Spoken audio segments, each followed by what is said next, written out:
14, 29, nós conhecemos, tantas vezes já ouvimos a pregação e já lemos sobre o dia que Pedro andou sobre as águas. Ele estava num barco, não tinha luz, porque quando tem tempestade a lua está acima das nuvens, então não tem luz à noite.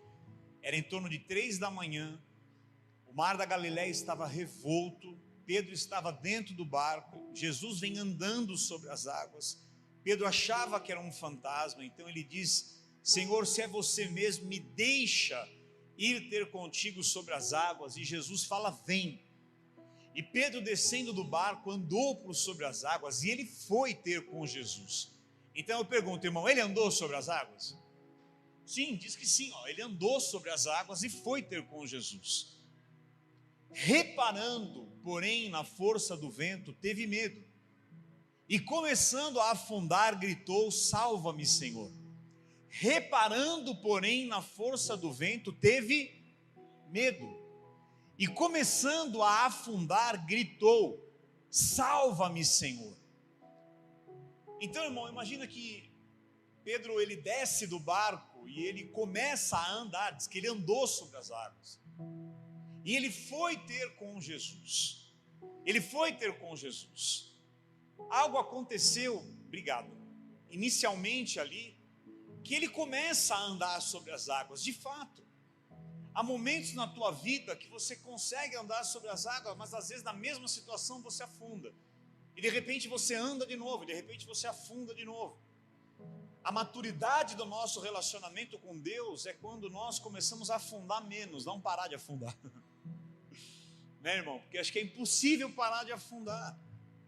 Mas a maturidade que me faz afundar menos não diz sobre o quanto eu tenho fé para andar sobre as águas, mas aonde os meus olhos estão colocados.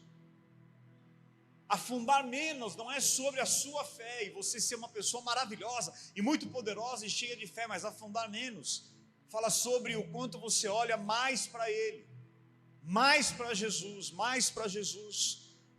Pare para pensar tudo que você sente quando você olha para dinheiro. Pare para pensar tudo que você sente quando você olha para resultados de exames médicos.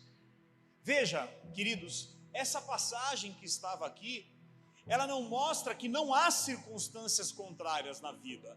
Aquelas ondas altas e o mar revolto e o vento contrário forte, mostra que sim, nós vamos sempre ter vento contrário. Sempre vão ter ondas intimidadoras. Então não é sobre parar de ter situações ou circunstâncias opostas. É sobre, no meio dessa situação, para onde eu mais estou olhando, onde eu mais estou colocando os meus olhos. Amém? Então, você vai ter mar revolto. Então você olha para um exame médico, você olha para o teu filho, você olha para a sua vida, você olha para a tua relação com Deus, para o teu dinheiro, para as situações que você está enfrentando hoje. Tudo isso é um mar revolto, muitas vezes. Só que aonde você está colocando os teus olhos? Se eu estou colocando em meio às situações os meus olhos mais em Jesus, o que mais vai se mover dentro de mim, no meu sentimento, no meu pensamento, na minha emoção, é Jesus.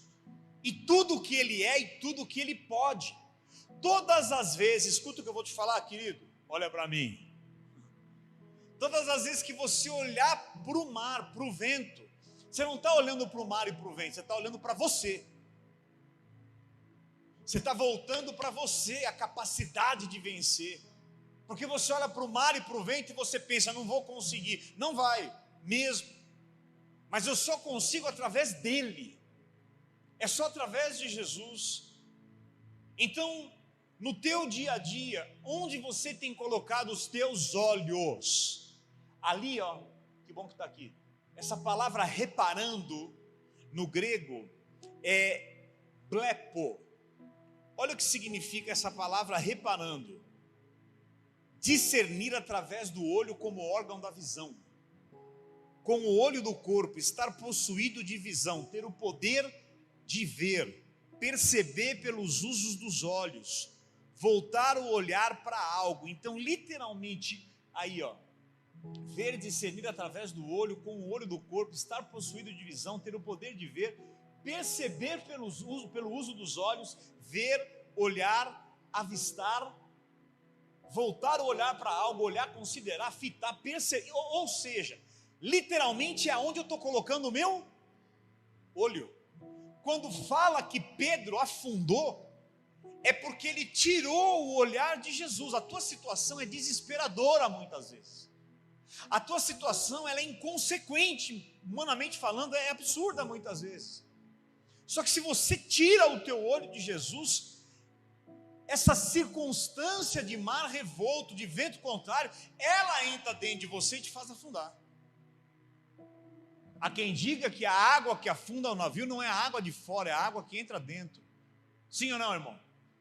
O que te afunda não é a circunstância que te cerca, mas é o quanto essa circunstância, essa água entrou dentro de você, e aí você começa a afundar. Porque a água que afunda o navio não é a água de fora, é a água que por alguma coisa entrou dentro. E aonde está a rachadura? No teu olhar. O teu olhar é a rachadura que faz a água de fora entrar dentro e nos leva a afundar. Porque nós tiramos o olhar do único que nós devemos continuar olhando. Quem é ele, irmão? Jesus. Então quando fala que Pedro afundou, e volta a dizer, nós vamos afundar, eu afundo. Eu tenho afundado uma vez por dia pelo menos, irmão, às vezes. A gente afunda. Mas não é, digo de novo, não é sobre não afundar, mas é o quanto eu consigo afundar menos. E para afundar menos, porque tem hora que vai ficar ainda pior e pior e pior. E aí? A fornalha, ela pode estar aquecida 7 vezes mais, mas se o teu olhar estiver em Jesus, o fogo não queima e a água não te afunda. Porque a Bíblia fala, se você passar pelo fogo, ele não queimará, e pela água não vai te submergir.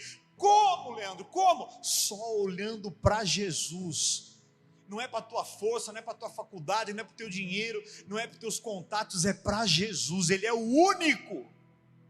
Porque se eu estou olhando para Ele, Ele está entrando dentro de mim. Se eu estou olhando para o mar, para as circunstâncias, essa água contrária está entrando aqui no barco, e aqui dentro vai me fazer afundar. Mas se eu olho para Ele, eu ouço o barulho, o mar está revolto, mas eu não me desespero, porque a paz que há nele começa a entrar em mim. Porque para onde você olha, o que você olha começa a entrar dentro de você.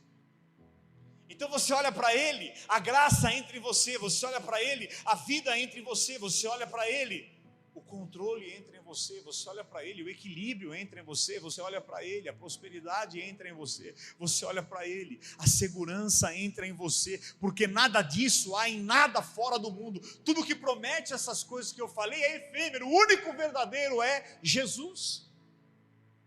Amém? Em Hebreus 12:2, a Bíblia diz, olhando firmemente para o autor e consumador da nossa fé. Irmão, fala assim comigo, olhando. Agora diga firmemente. Você consegue olhar firmemente para mim, sem tirar o olhar de mim por 1 minuto? Faça isso se você puder. Ai, que vontade de virar o olho. Olha para mim, sem tirar o olhar de mim por 1 minuto. Que a gente está aqui, eu vejo vocês. Olha para cá, olha para normal. Nossa mente, né? Nossos olhos. Esse é o desafio. E talvez comece a gritar na orelha dela aí, Eliel, grita. Grita, Eliel, na orelha. Pode dar um grito, mas não. Vai, Eliel, grita no ouvido da sua esposa. Grita, olha para mim. Olha para mim, olha para mim. Fala coisas difíceis para ela. Olha para mim, olha para mim. Olha para mim. Fala. Olha para mim, olha para mim, olha para mim. Fala, não vai dar certo. O diabo, irmão, o diabo e as lutas fazem isso. Quando ele grita, o que você faz? Você olha. Em medo, ele te mostra, ele te estampa. O diabo te mostra evidências. Tudo. Com um único objetivo. Tirar o teu olhar dele. Por isso que fala, olhando como? Olhando como? O que é essa palavra firmemente no grego? É aforao, que quer dizer tirar os olhos das outras coisas e fixá-los em uma única coisa. Opa! Olhando firmemente para o autor e consumador da fé.